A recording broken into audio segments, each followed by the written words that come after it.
I think నేను మధ్యలో తెలుగు వాళ్ళ గురించి మాట్లాడాలి, చాలా కాంట్రవర్సీ చేశారు థంబ్నెయిల్స్ కింద పెట్టి. బట్ నేను చెప్పేది చాలా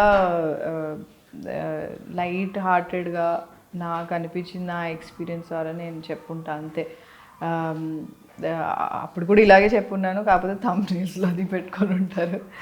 బట్ అదే అప్పుడు నేను చెప్పిందే ఇప్పుడు నేనేమంటా అంటే కోవిడ్ తర్వాత అంతా మారిపోయింది. లాంగ్వేజ్ బ్యారియర్ లేదు, there is nothing, you can go and ఇప్పుడు పెద్ద బడ్జెట్ మూవీస్ అన్నిట్లోనూ వేరే లాంగ్వేజ్ యాక్టర్స్ని పెడతారు, బికాజ్ చూసినప్పుడు ఫెమిలియారిటీ ఉండాలి కాబట్టి. So yeah, it changes. Okay.